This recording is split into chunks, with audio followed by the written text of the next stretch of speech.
Hey, what's going on, guys? It's your boy Retro Gamer delivering you another Yu-Gi-Oh edition. Hey, I want to go ahead. I want to go ahead and pick up right where I left off on the last game when I was talking about Yu-Gi-Oh 5D. But I want to have this category subject like as what if. But before I get into that, I want to talk about this particular gameplay. This particular gameplay is where I summon Exodia for the first time, actually the second time, but this is the first time I've gotten Exodia gameplay on cap. So yeah, and you guys are probably wondering like, well, he doesn't. You started off with no Exodia in your hand. How did you wind up, getting Exodia in hand when you had no piece to start off with? This duel went about a good 30 turns, and just want to give a little background. I'm playing Soul, Frozen Soul, who's on my friend list. He's also a subscriber of mine. We've dueled a lot, and this is pretty much the first gameplay that I've gotten of Exodia on him. Like I said, I've done it before. I think it was against the computer actually, but we've been doing a lot. I have a lot of footage of us, but I'm not going to put all of it up because a lot of you want to see maybe different people. Plus, nothing to him, but he uses the same deck, the same water deck. So you're really not going to get any different card variations.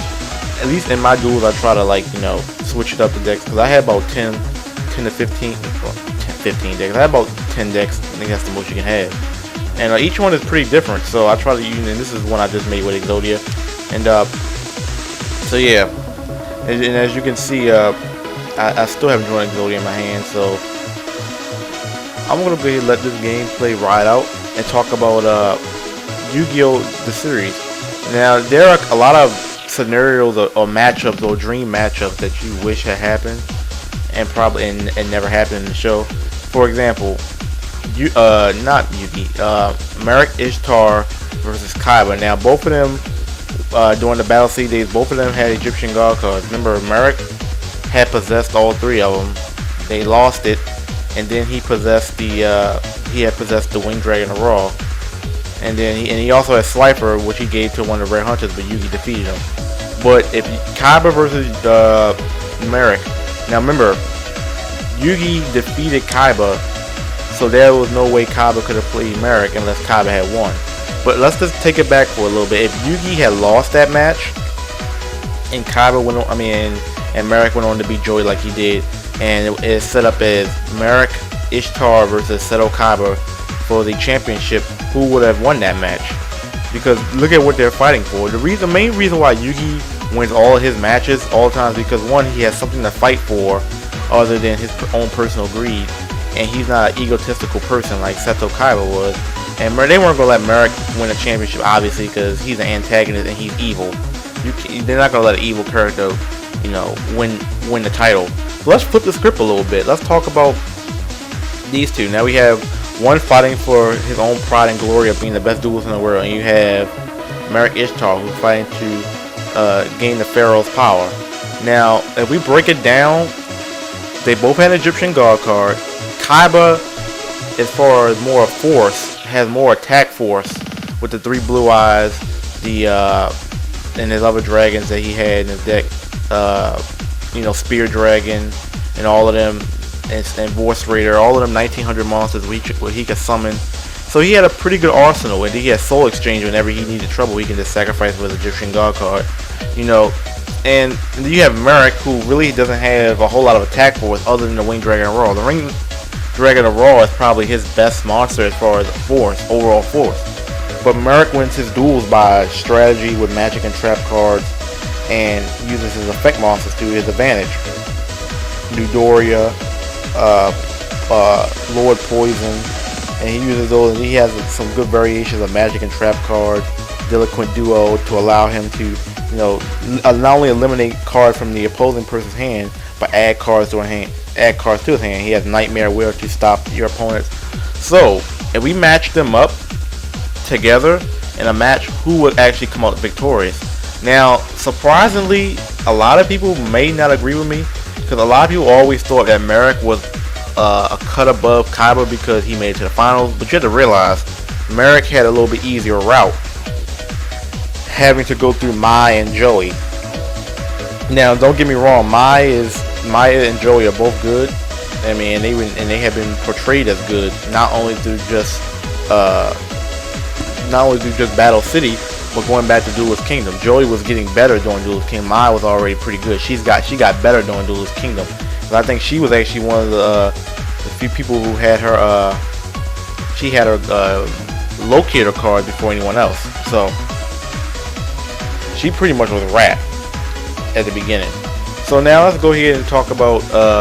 So he had an easier route to go through.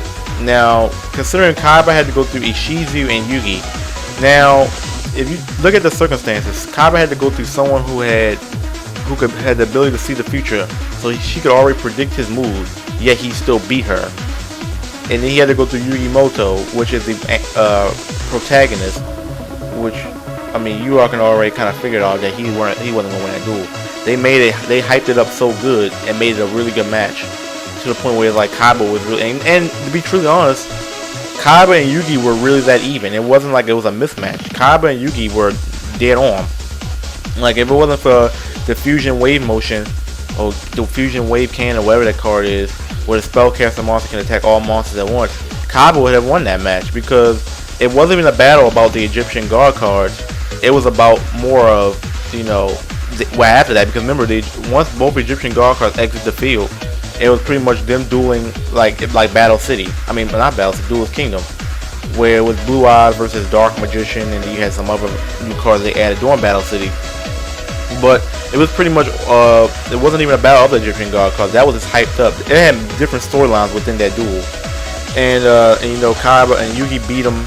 So a lot of people will assume that Marik is better than Kaiba because he made the finals, but actually, if you break it down, they're a lot even, just as Yugi and Marik was. And to be truly honest, coming into the Battle City tournament, I would have ranked them Yugi, Kaiba, and Marik. I never really thought Marik was better than either one of those two, even with the Egyptian guard card that he had, because Kaiba and Yugi have more experience dueling, as far as, you know, they've been in the main games, the tough games, and, you know. And Yugi obviously has more trap cards to cover up his monsters. Kaiba does also, but Kaiba wins off of power. So So what could Marik possibly do to stop Ultimate Dragon? If Kaiba got Ultimate Dragon, or he got Obelisk out, and Marik didn't have his Winged Dragon or Roar out, how could he stop him? Because he doesn't have the power to compete with Kaiba. He has his trap card and his spell card, but Kaiba has counter cards to stop those things. So what could he have done? You know. And then vice versa, you can look at, well, what could Kaiba have done to stop the Winged Dragon or Raw? You know, the reason why he wanted it so much is because, you know, I mean, he knew how powerful it was. So if it was a head-to-head matchup, I would have actually put Seto Kaiba as the victor, because, I mean, and then looking at the cards that they've had, how could you not go with Seto Kaiba as the victor? So. Yeah, guys. I just want to say that Seto Kaiba had Blue Eyes, White Dragon, Ultimate Dragon. You cannot go wrong with that. Marik had Winged Dragon Raw, Lord Poison. He had some other good cards, Nidoria, who had some really good effects. But in the end, I still think Kaiba will win that match. So this is part 1 of my What If series. Just examining some what if matchups, some dream matchups. Next week is going to be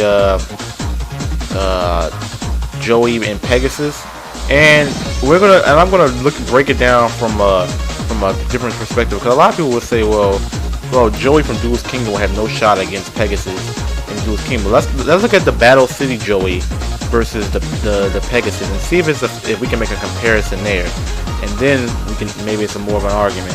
So yeah, guys, this is your boy Retro. This is the video summoning of Exodia. I hope you guys enjoyed this Exodia video. Exodia is the strongest creature. I actually managed to get him here.